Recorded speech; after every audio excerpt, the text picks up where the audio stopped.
Hello, namaskar. This is Firstpost and you're watching Vantage with me, Palki Sharma.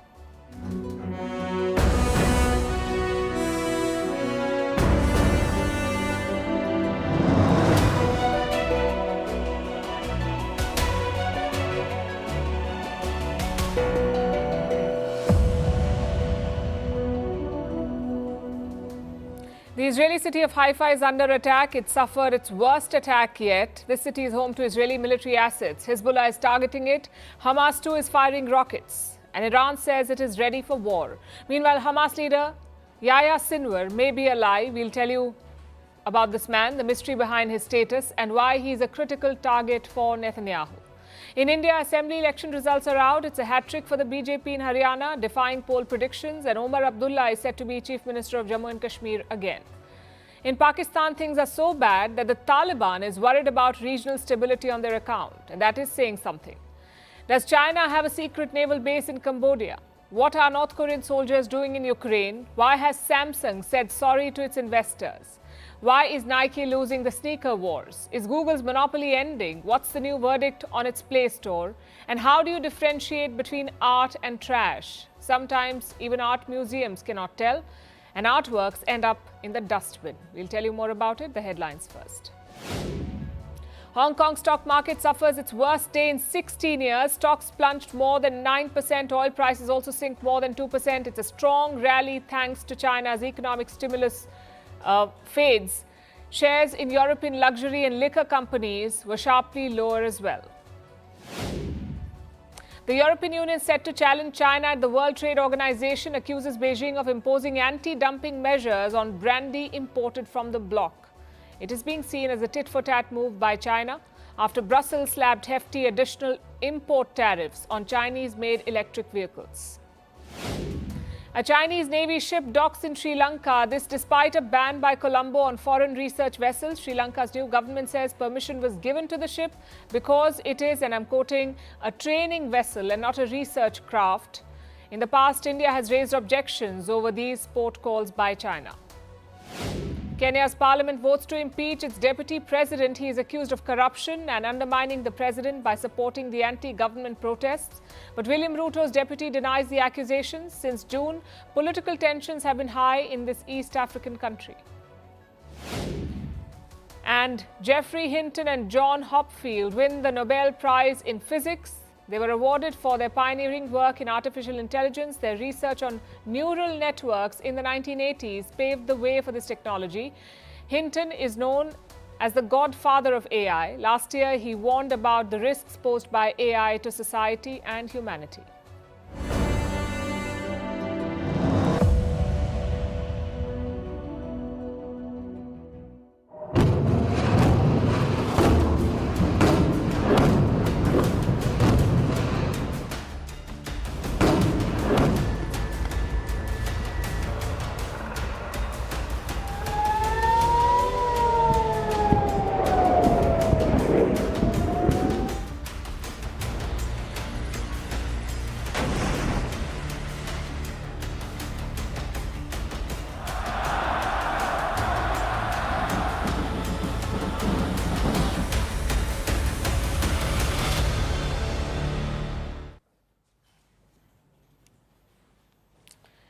Israel's war in Lebanon is getting more complicated. Hezbollah is intensifying its attacks and firing more rockets towards Israel. Today, Haifa was targeted once again.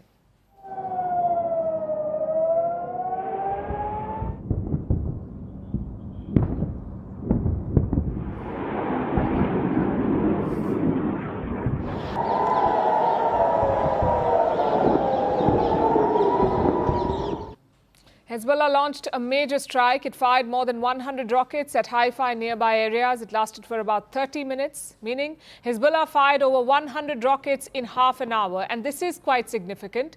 Haifa is Israel's third largest city. It is also a port city. It is critical to Israel's military establishment. It is home to military bases and key weapons manufacturing facilities. Yesterday, Haifa was struck for the first time in nearly 20 years. Hezbollah considers it a high-value target, so it is doubling down. In today's strike, at least 7 locals were injured. Hezbollah has also issued a fresh threat. This big consensus by the Israeli enemy, along with the US and Western countries, they are all trying to pressure us in order to be fearful and to be afraid. But we will not be afraid. We will not be fearful. I would like to reassure you. Our capabilities are fine, and what the enemy said about our capabilities being affected is a delusion. That was Sheikh Naim Qassem, the deputy chief of Hezbollah. He said that despite the recent attacks, their military capabilities are intact. So how is Israel responding to all of this? It is expanding the battlefield in Lebanon. The IDF, or the Israeli Defense Force, is deploying more troops, targeting more villages in Lebanon. Today, more soldiers were sent to the Lebanon front. The 146th Reserve Division of the Israeli Defense Force, it has joined the fight in Lebanon. So Israel now has as many as 4 divisions deployed there on the border with Lebanon. 4 divisions. How many soldiers is that? Israel has not officially released a number, but most estimates say it's more than 15,000 troops. 15,000 Israeli soldiers clashing with Hezbollah in Lebanon. And they're getting aerial support. The IDF is carrying out multiple airstrikes.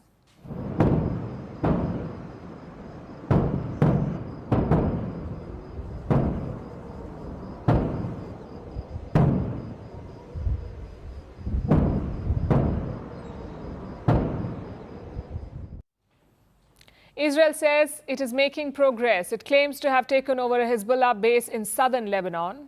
Israel says that this was used by Hezbollah as a combat compound. But these gains are coming at a heavy cost. The casualty count is mounting. At least 11 Israeli soldiers have died during this operation. But there's nothing to suggest that Benjamin Netanyahu will slow down. On the contrary, he's ramping it up. He's intensifying the IDF operations in Gaza as well. There were fresh airstrikes today. At least 25 Palestinians were killed. And just like Hezbollah, Hamas is firing back. An Israeli soldier was killed in northwest Gaza today. The Qassem brigades claimed responsibility for this one. This is the armed wing of Hamas, the Qassem brigades. Israel is yet to respond to this claim. Meanwhile, the warnings from Iran are also getting louder. The Islamic Republic of Iran does not want to increase tension and war. Although we are not afraid of war, we are fully prepared. If they want to test our will, as I said, they can. We are ready for any scenario, any situation. Our armed forces are fully and 100% ready, and they have identified all the necessary targets. That was the Iranian foreign minister. He says Tehran is fully prepared for war. Remember, Israel has been talking about an attack, a retaliation for last week's missile strikes from Iran. But it's not clear when Netanyahu will strike and where he will strike. The Israeli defense minister is traveling to Washington to hold talks with the US leadership, possibly to discuss Israel's retaliatory options. And apparently the US is advising them to avoid attacks on Iran's nuclear or energy sites. Instead, they're pushing Israel to strike the Iranian military. It appears Israel has not yet narrowed down on a plan, and frankly, there are no good options here. Whichever path Israel chooses, Iran is bound to retaliate. What remains to be seen is how far each side is prepared to go.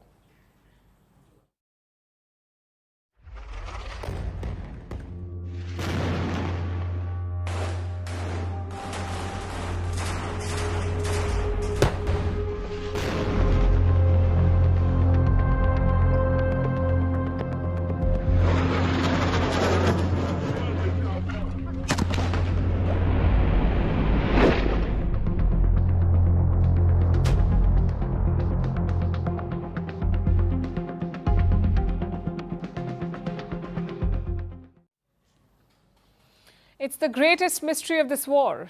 Some 66% of Gaza's buildings have been destroyed. Some 42,000 people are dead, but Yahya Sinwar lives.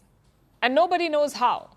Sinwar took over as the Hamas chief in July this year. Before that, he was their military head in Gaza, and he is the one who plotted the October 7th attack. Since then, Israel has been hunting Sinwar in Gaza. They have bombed Hamas tunnels, raided his hideouts, and eliminated his deputies. Then last month, Yahya Sinwar went silent. Israel had struck a school in Gaza on the 21st of September. They said it was housing a Hamas command center. And after that strike, Sinwar went silent. No radio contacts, no reports of meetings, no couriers. Not even after Israel killed the Hezbollah chief. So Israel began investigating the strike. They wanted to know if Yahya Sinwar had been killed in that attack. We don't know the probe result, but some reports said that he was presumed dead by Israel. Now it turns out that he isn't, or so it appears. On Sunday, Israeli officials said that Sinwar was active again, that he made contact with Qatar. Now, Qatar, as you would know, is a mediator in this war. They've also been hosting a number of Hamas leaders, so the logic checks out. Sinwar has been communicating with and via the Qataris. But this time, Doha has not confirmed it. They say no direct contact was made. The truth is we cannot be sure because Sinwar has been a slippery customer. Israel has come close to eliminating him multiple times, but each time he escaped.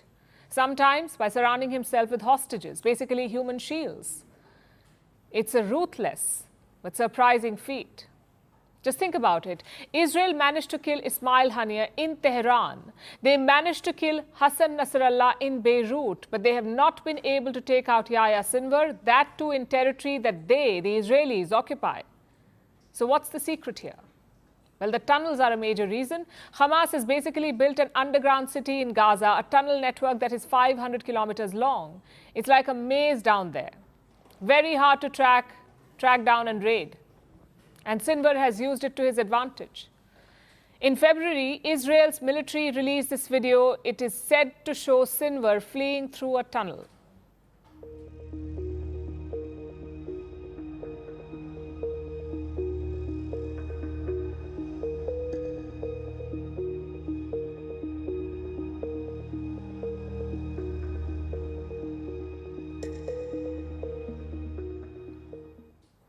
The second tactic is communication. Sinwar is largely off the grid. He does not use mobile phones, he does not use pagers. He is relying on ancient methods like handwritten notes and human couriers. Even for mediation, that is his strategy. He sends a message via human couriers. The couriers pass it over different levels, and finally it reaches someone with a phone, maybe a Hamas operative or maybe an Arab mediator in Gaza. That is how Yahya Sinwar has been communicating. And this is a problem for Israel. Their expensive and extensive espionage network is based on technology. No technology, no tracking. In fact, some reports say that Israel is poking Sinwar. They're purposely putting a question mark on his status in the hope that he will react. Maybe release a statement to say that he is alive, and then he can be tracked. Again, we cannot confirm these reports, but it certainly sounds like something Israel will do. Having said all of this, one question still remains. What is Sinwar's role in this war? How will his death or his capture affect this war? Well, Sinwar is the Hamas chief. He also leads their fighters in Gaza, so he is the final voice on a ceasefire, much like Benjamin Netanyahu is the final voice in Israel. It's Yahya Sinwar in Gaza. Without his agreement, there can be no deal. So that's the first thing, a ceasefire. Secondly, killing Sinwar would be a strategic win for Israel. Yes, there is a revenge angle to it, but it's also strategic. Sinwar represents a radical Hamas faction, a faction that is willing to launch terror attacks like October 7th. Plus, he's among the few leaders left. A number of Hamas commanders have already been killed, like Mohammed Deif, an October 7th plotter, Marwan Issa, a Hamas deputy commander, Saleh al-Aruri, a military commander, and Ibrahim Biari, commander of Hamas's Central Battalion. It goes without saying that every group needs leaders and Hamas is running out of them. Which is why Yahya Sinwar's role is so important. He is one of the few decision makers left. If Israel can take him out, they can claim a big victory, perhaps even wind down the operations in Gaza. Until then, this manhunt will continue.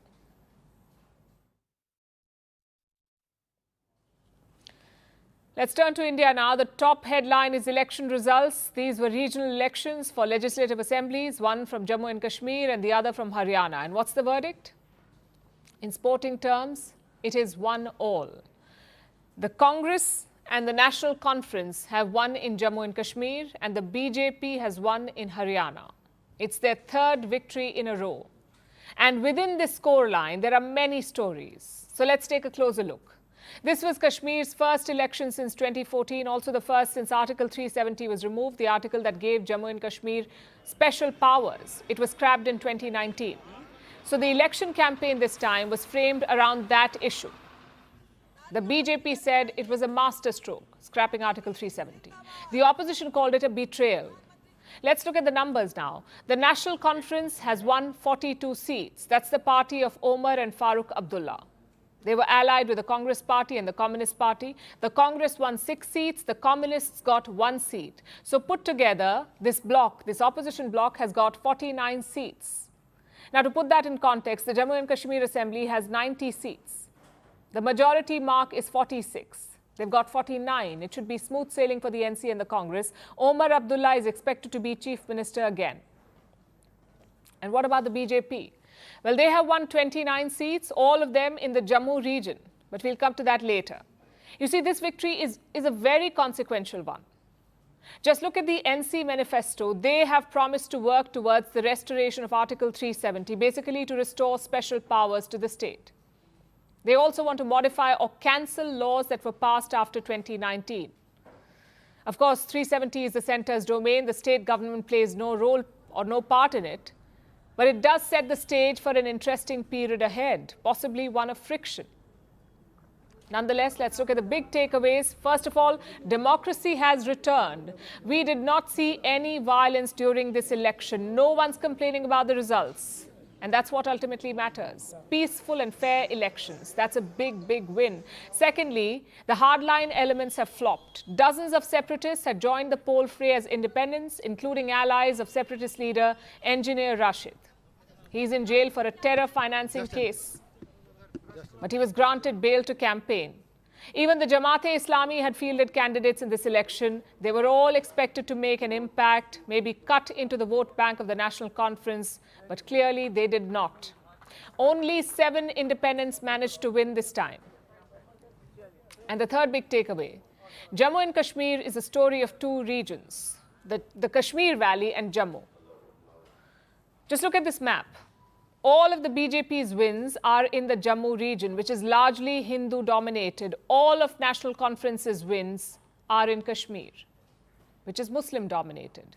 And this was the case in 2014 as well. The BJP swept Jammu and the PDP, or the People's Democratic Party, swept Kashmir. This time the PDP is nowhere. They've been reduced to just 3 seats. Even party chief Mehbooba Mufti's daughter Iltija lost her seat. It looks like their voters shifted to the National Conference. Still, the NC is asking the PDP to join their coalition, sort of like a show of unity. And that is the story from Kashmir. The Abdullahs are back in power. They have traditionally had good relations with New Delhi, but this is post-370 Kashmir, so let's see how it goes. Which brings us to the second state, the state of Haryana. The day began with celebrations at the Congress headquarters. Early trends gave them 60 out of 90 seats. It looked like the Congress may oust the BJP in Haryana, that too after 10 years in power, 10 years of the BJP rule. But close to noon, the numbers changed. The BJP raced ahead of the Congress, and look at the final tally. The BJP has won 48 seats, which is a shade over the majority mark of 46. And the Congress has got 37 seats. It's a remarkable win for the Bharatiya Janata Party. A, because no one really gave them a chance. Most exit polls predicted a Congress win. And B, because it's a victory against anti-incumbency. Like I said, the BJP had been in power since 2014. No party had won 3 consecutive elections in Haryana before this. So the odds were against them. But the BJP managed to improve its tally, not only win, but improve the tally. They won 40 seats in the 2019 election, the last election. This time, they've got 48. Now, the Congress is not happy about the shift in numbers. They're talking about foul play by the Election Commission. शिकायतें आ रही कि कैसे batteries जो machine की थी वो 99% और जिन मशीनों की बैटरीज 99% थी उन मशीनों में नतीजा 1 आया, हमें हराने वाला नतीजा आया, और जो मशीनें नहीं जिनको छेड़ा गया, जिनकी बैटरी 60-70% जो स्वाभाविक या होनी चाहिए थी, उसमें हम जीत रहे हैं हमारे candidate. And the complaints, I'm sure, will be investigated. But frankly, it's a losing battle. You cannot accept the system in Kashmir and question the same system in Haryana. It's a clear double standard. The Congress should rather introspect. They were set to be in pole position in the state of Haryana. So how did they mess it up? A lot of factors are being talked about, including infighting in their ranks. You see, there were 3 chief ministerial aspirants in the party, in the Congress party: Bhupinder Singh Hooda, Kumari Selja, and Randeep Surjewala.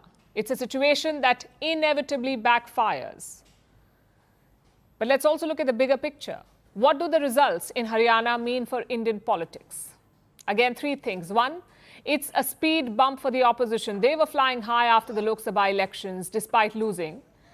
There was talk of a Congress resurgence. A victory in Haryana may have added momentum to those conversations, but now questions will be asked. The Congress had a direct face-off with the BJP in Haryana. They had issues to capitalize on. And their leader, Rahul Gandhi himself, led massive marches and rallies.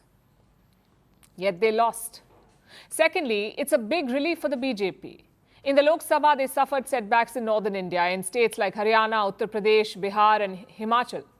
But this result shows that it's not a free fall, that they can still turn it around. And finally, number 3, it sets the stage for elections in Maharashtra. That's the big one coming up.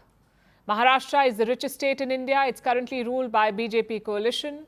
Let's see how that one unfolds.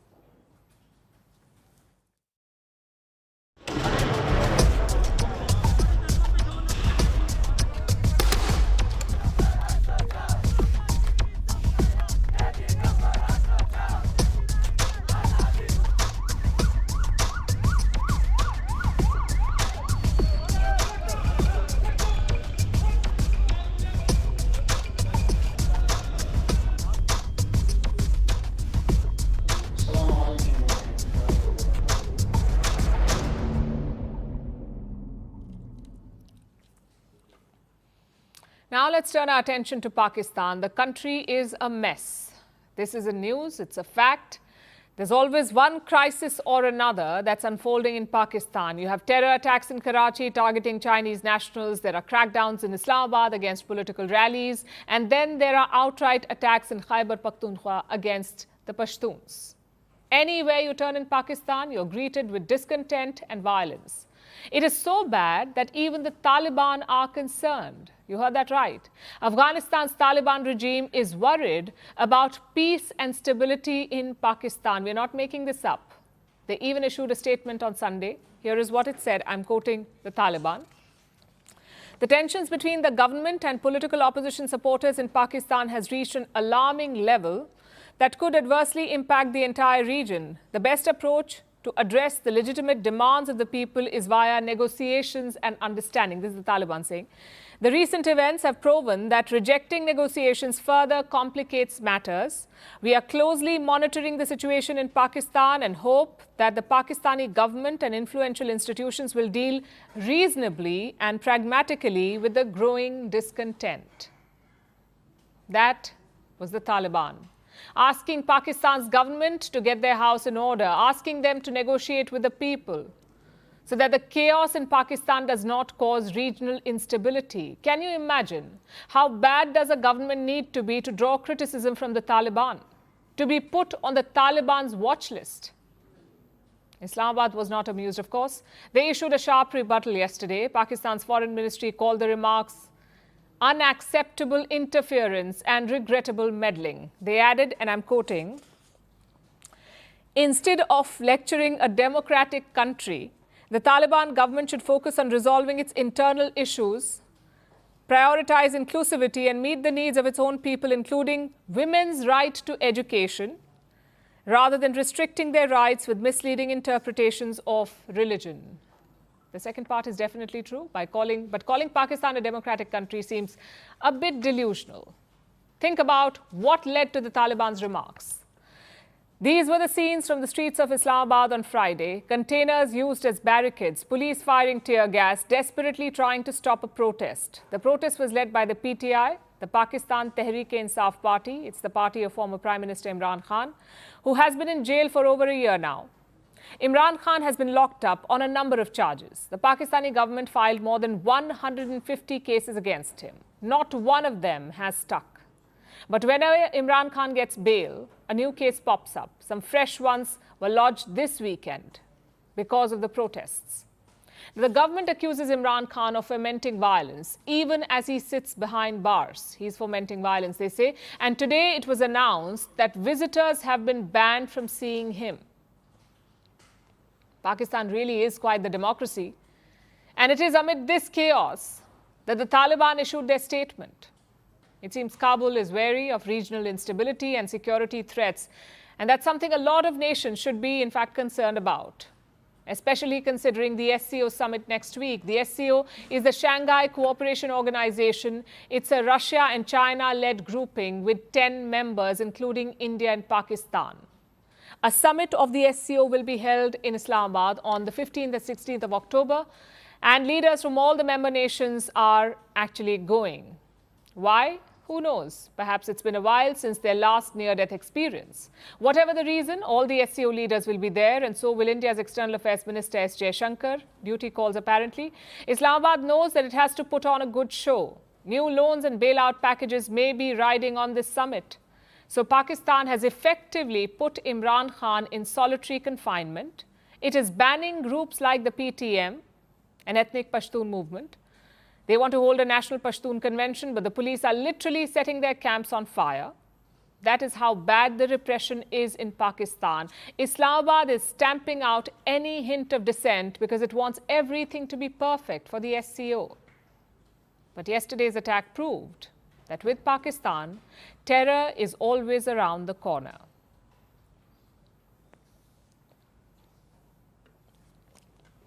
When you hear the phrase overseas military base, what is it that comes to mind? Most of you would immediately think of the United States because America has hundreds of bases all over the world. In scorching deserts, on remote islands, even in unfriendly countries like Cuba. Over the years, the United States has built up a network of, listen to this, about 750 military bases, 750. So American soldiers can be found all over the world. But why do you think this is? Washington will say it is about protecting American interests. Other countries will say it is about power projection and the ability to strike fast, anywhere, anytime. Whatever your views, you have to agree that it is an effective strategy. Having bases everywhere is effective. So now other countries seem to be eyeing the same thing, especially America's chief rival of the century, China. China officially has just one overseas base, officially, in the African nation of Djibouti. The US has a base there too. So does the UK, France, Italy, Germany, and even Spain. Djibouti really isn't picky. Pretty much anyone can go there and set up camp. So China having a base there is not really a big deal. But what if it had another base, an exclusive one in an allied country at a strategic location? Well, China's rivals would be wary because such a base would be a threat. And this is precisely why there's so much speculation about a base in Cambodia. The Ream Naval Base. It is located in southern Cambodia on the Gulf of Thailand. It is officially owned and operated by the Cambodian Navy, but there have been doubts about that. The Ream base was initially a joint project between Cambodia and the US. The Americans were helping Cambodia develop the facility until 2017. But then Cambodia switched partners and decided to work with China instead. Beijing swooped in and started dismantling American buildings there. This was in the year 2020. And things moved fast after that. China set up new buildings by 2022, and by late last year, it had constructed a pier large enough to fit an aircraft carrier. Now, that's a bit odd, right? Only 9 countries have aircraft carriers right now, and Cambodia is not one of them. So then why this giant pier? That was suspicious enough. But then satellite imagery revealed something even more disturbing. Since December last year, 2 ships have almost constantly been docked at the Ream Naval Base, 2 Chinese A-56 corvettes. These are small warships, mostly used for offshore patrols, not inherently very threatening. But why have they been loitering around a Cambodian base for almost a year? Because officially, it is still a Cambodian base. And that's what they keep saying anyway. Technically, Cambodia is prohibited from leasing out military bases to foreign countries. That's written in their constitution. But what happens if some ships decide to just squat there? as some sort of permanent guests. That sounds like a loophole, and one that China would be quite happy to exploit, because it would be exclusive. Unlike with Djibouti, there are no other bases there. So the Reem base would give China something no one else has, and the location has strategic value. It is located right next to Vietnam. Beijing has territorial disputes with Hanoi. The Reem base would allow China to encircle Vietnam, attack it from multiple directions, or at the very least exert additional pressure. As I said earlier, Chinese bases will raise eyebrows. And rightfully so. Both Beijing and Phnom Penh keep denying that anything's going on. Last month, Cambodia commented on the 2 corvettes. It said China is planning to gift them to Cambodia once construction work at the base is completed. This month, Cambodia insisted that it would welcome the US Navy at the Reem base as long as it was for humanitarian purposes or for a joint drill. We say the US should take them up on that offer. Just to get a closer look, because by the looks of it, China is trying to expand its military presence. It might take them decades to catch up to the US, but they seem to have taken the first step. And that's bad news for all of China's neighbors and the Indo-Pacific as a whole.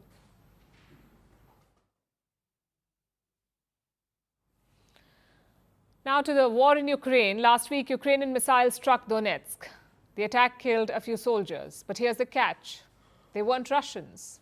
In fact, new reports suggest that they were North Korean soldiers. What were they doing in Ukraine? How did they end up in Donetsk? Well, it seems like it's the extension of a military pact that Moscow and Pyongyang signed in the month of June this year. They pledged to extend military ties. North Korean weapons are already being used in Ukraine by the Russians. And now it seems that Pyongyang's soldiers have also joined Russia's war. But will it change anything? Our next report tells you. It was Vladimir Putin's birthday yesterday. The Russian leader turned 72. And of course, messages poured in from across the globe. One such special message came from Kim Jong-un, the North Korean dictator. He called Putin his closest comrade, adding that relations between Moscow and Pyongyang would be raised to a new level. Do the deepening ties mean they would fight each other's wars? A new report suggests so. According to South Korea, North Korean soldiers are fighting alongside Russian troops in Ukraine. The revelation came from Seoul's defense minister. On October 3rd, Ukraine struck Donetsk. Seoul says the missile strike may have killed 6 North Korean officers. Ukrainian media has also reported the same. So the partnership is going to new levels, and that's been the case for a while now. In June, Putin landed in Pyongyang. It was his first visit to the country in 24 years, and he got the fanciest red carpet welcome.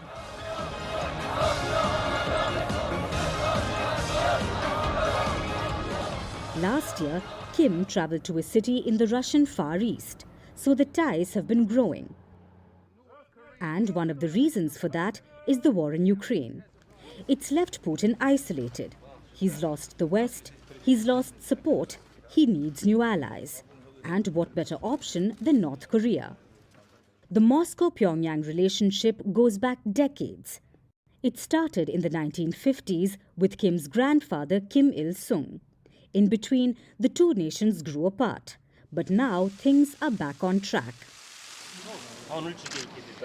And the two countries are signing deals to prove that point, including a mutual defense pact.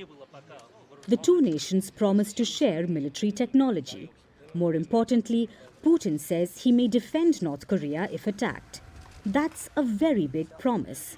North Korea is returning the favor too. Its weapons are already playing a big role in the Ukraine war.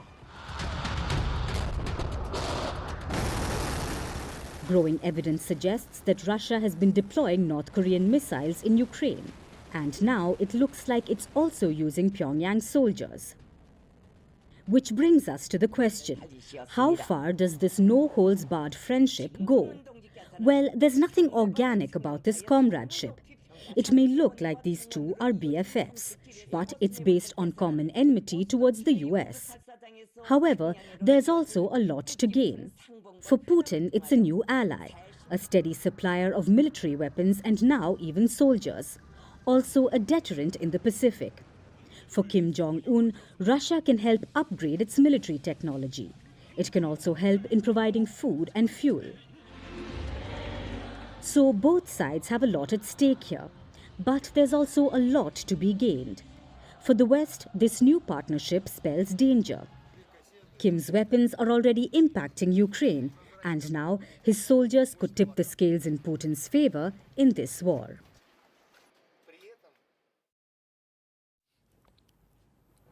It is rare for multi-billion-dollar companies to apologize, especially when they're among the world's biggest conglomerates. The bigger they are, the harder it is for them to admit mistakes. But today, Samsung is saying sorry. The company, in fact, has issued a formal apology to its investors. Why? Because of its disappointing results, so much so that its executives are warning about a crisis.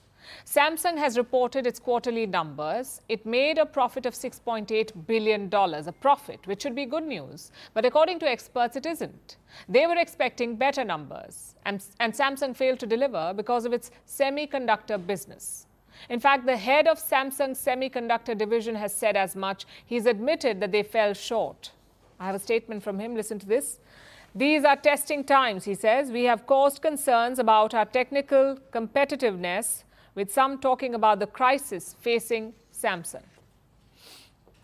So what is this crisis facing Samsung? It's not being able to churn out enough chips. That is the problem. Samsung makes a special kind of chip. It is used to train AI models. Companies like NVIDIA depend on this chip. They use it in their AI products. Now, NVIDIA would like to buy more of these chips. It is, after all, the world's largest supplier of AI components, including processors, the kind that power popular AI models like ChatGPT. NVIDIA's processors are made using Samsung chips.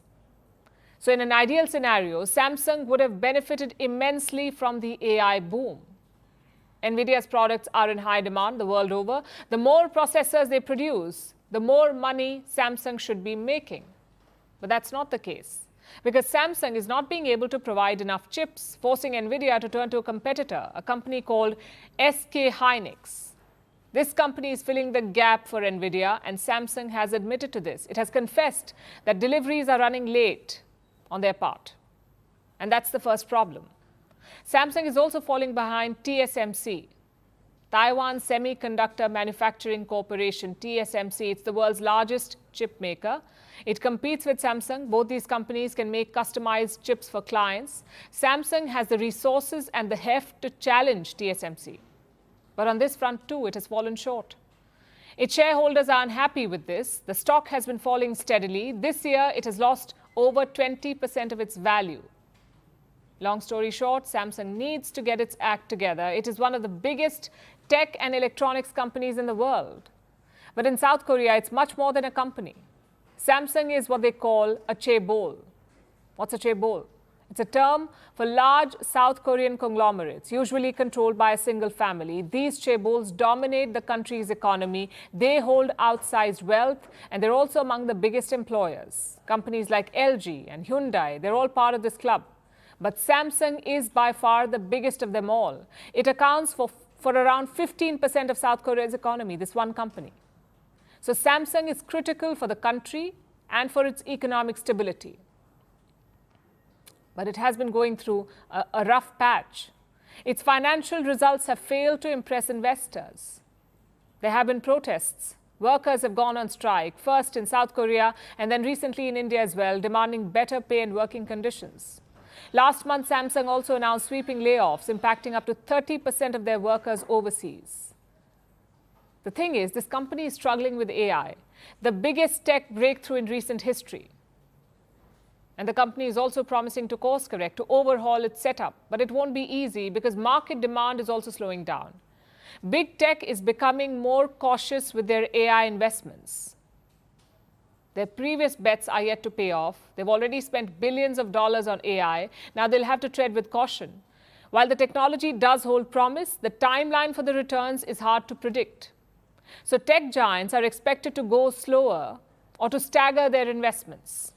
And that's bad news for companies like Samsung because less investment means less demand for Samsung chips. You could say it's the perfect storm for them. It has fallen behind competition and new business is shrinking. Samsung needs to course correct urgently. Its future may depend on it.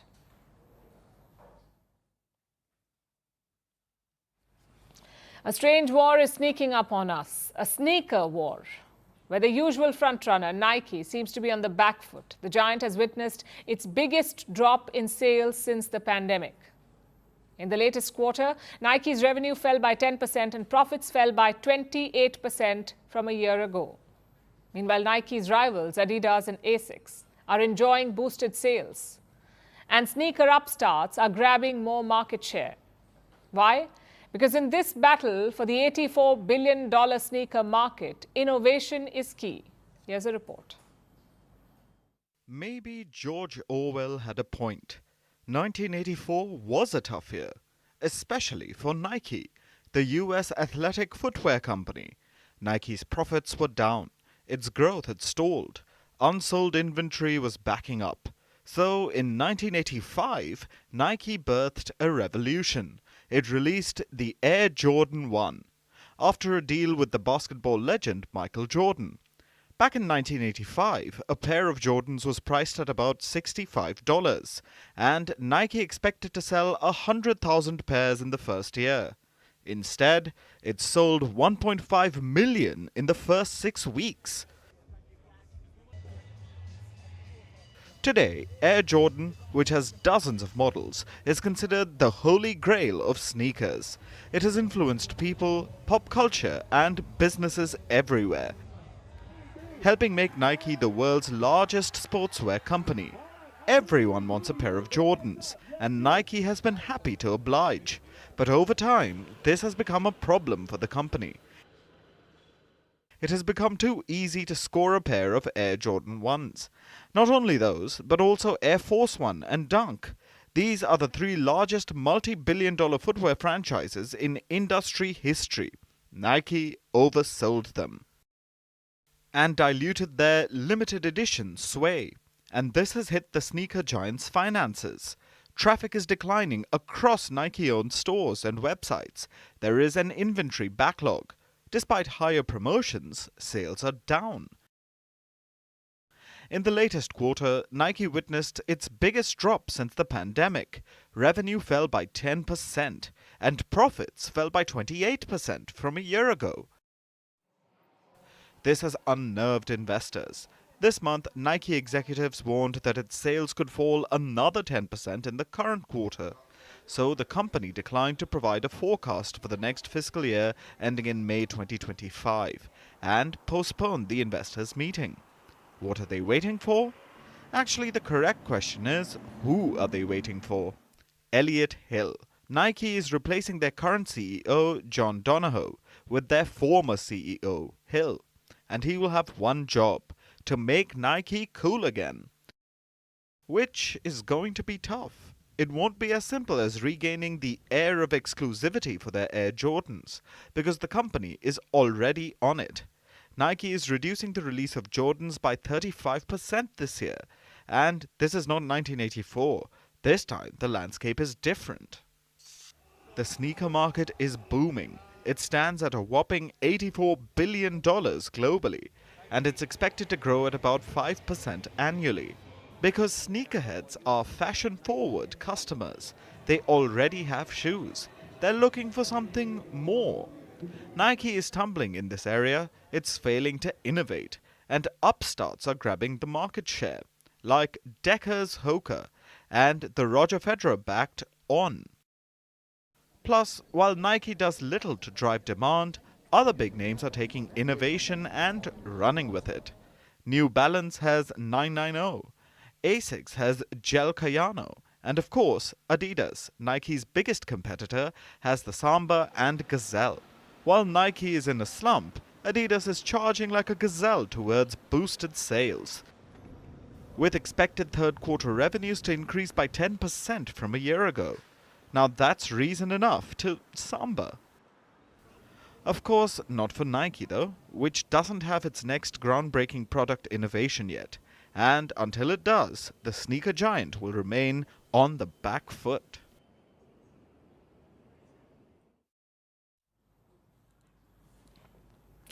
We live in a digital age. Our lives ruled by our phones, our days shaped by the apps we used. But behind every app download, there is a gatekeeper, one that wields immense power. In most cases, it's Google and its Android App Store. We know it as the Google Play Store. You go on it, you download apps, you use those apps, which sounds simple enough, almost like a digital marketplace. But is it a fair market? Or is Google rigging things in its favor? A new trial has revealed the answer. The case, in fact, began in the year 2020.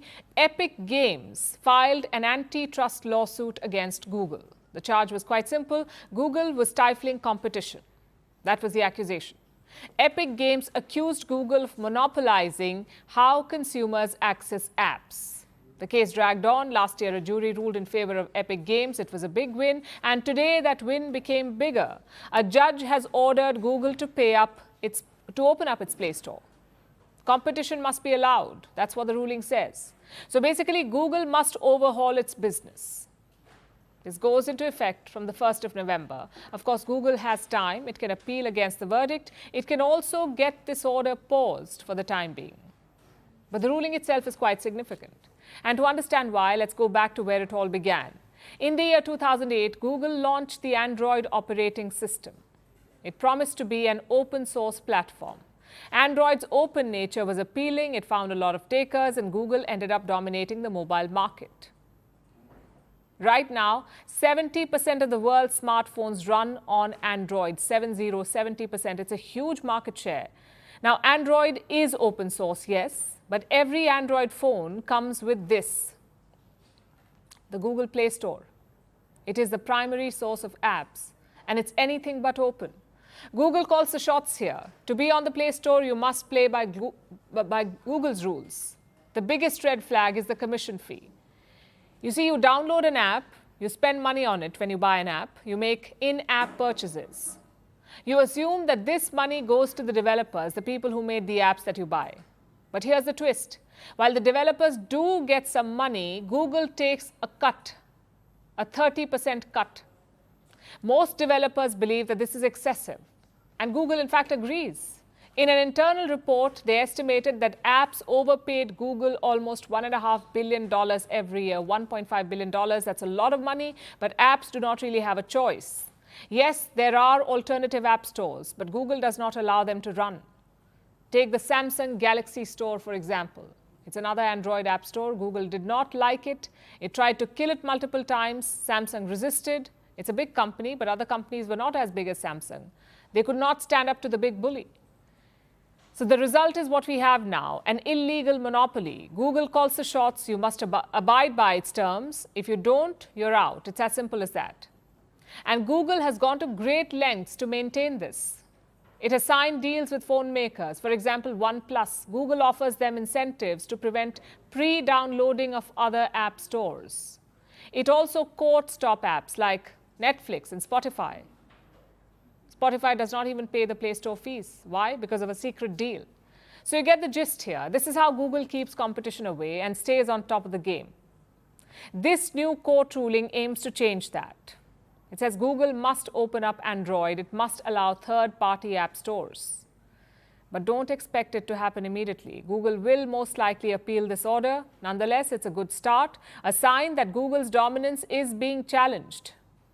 And while this ruling does give app developers a fighting chance, regulatory intervention is the only way to level the playing field.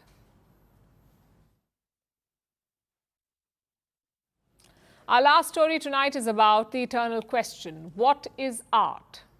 Artists, philosophers, scientists, they've all come up with different answers. But I'll let you in on a secret. No one knows, not even art museums. Recently, a Dutch museum picked artwork out of the trash bin because someone threw it away after confusing art with actual rubbish. And this is not an isolated case. Legendary works of art have been thrown in garbage bins, scribbled on, and even eaten. Here's a report. That looks like trash. How many times have you looked at a piece of art and said that to yourself? If you're no art connoisseur, then this is a thought that must be a frequent intrusion. But fear not, because you aren't alone. Recently, a Dutch museum literally picked artwork out of a dustbin because a staff member thought that the display was actually rubbish and chucked it in the trash can. This is what the artwork looks like: 2 empty beer cans. If you look closely, these dented cans have been meticulously hand-painted. It's a job so well done that they resemble real cans. This artwork is called All the Good Times We Spent Together and was created by French artist Alexandre Lave. And the cans were displayed inside the museum's lift as if left behind by construction workers. That was the concept, and it worked so well that one of the workers in the museum thought they were leftovers from lazy visitors and threw them in the bin. When the curator realized that the art was missing, bins were emptied out and the cans were discovered. As funny as this sounds, it's not a rare occurrence. Modern art has often confused the eye of its beholders. For instance, last year a visitor ate the famous banana taped to a wall. This viral artwork is worth $120,000. In 2016, a woman filled in a crossword puzzle at a gallery. It was actually a 1965 piece by Arthur Kopke. It's worth more than $90,000. In 2011, a German cleaner mopped up a smudge on the floor. This too was art. It was an installation by Martin Kippenberger and valued at more than $900,000. If you think this is bizarre, know that sometimes even iconic pieces of art have literally been fetched out of the trash. In 2019, a gardener at an Italian museum discovered a bag of trash. When he looked inside, he found Gustav Klimt's Portrait of a Lady. This iconic painting was presumed missing for decades, and today it's worth about $66 million. In 1889, after legendary artist Vincent van Gogh cut off his ear, he visited a doctor. As a thank you to him, 2 weeks later, Van Gogh presented him with this gift: a portrait. The doctor's mother thought it was so bad that she used it to patch a hole in her chicken coop. For decades, this painting collected dust in the doctor's backyard trash pile. Today, it's worth over $150 million. So it's really the ultimate question: to be or not to be an art trasher. After all, when it comes to art, there's a fine line between trash and treasure.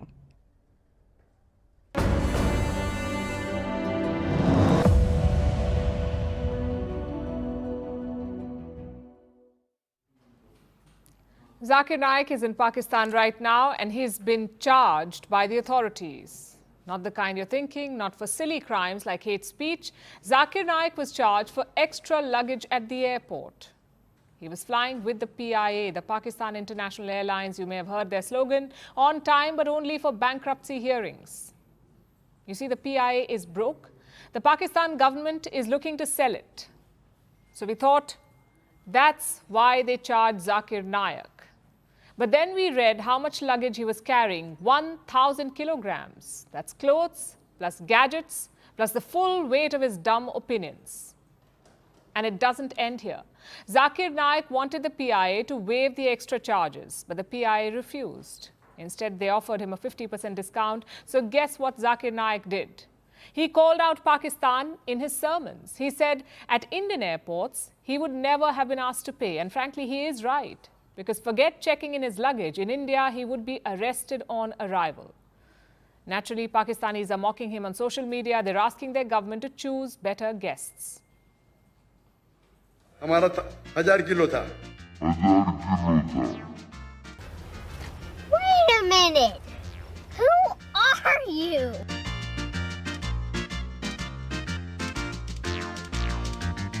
PIA के मैंने CEO से बात किया हूँ, नाम नहीं लेता हूँ. मुझे 50% डिस्काउंट दूंगा. मैं बोला भाई. यही नहीं, अभी और सुनिए. अरे इंडियन में कोई भी गैर मुस्लिम मुझे देखेगा तो फ्री में छोड़ेगा. ये है इंडिया. चुप, बिल्कुल चुप.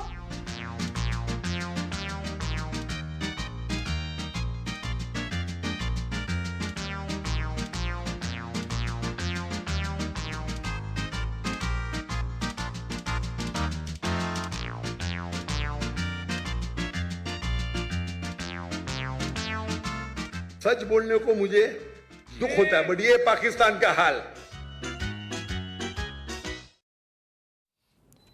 Now it's time for Vantage shots, images that tell the story. Heavy rains lead to rare flooding in the Sahara Desert in Morocco. Bright red and green northern lights illuminate the skies over northern Finland, and drones deliver food to visitors on the Great Wall of China. Finally, we are taking you back in history. On this day in 1932, the Indian Air Force was established. It was set up as an auxiliary unit of the British military. Until 1950, it was called the Royal Indian Air Force. But once India became a republic, the royal prefix was dropped. We are leaving you on that note. Thank you for watching. We'll see you tomorrow.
From impeachments to inaugurations, if it's a political story, we are on the scene. The race for the White House is heating up.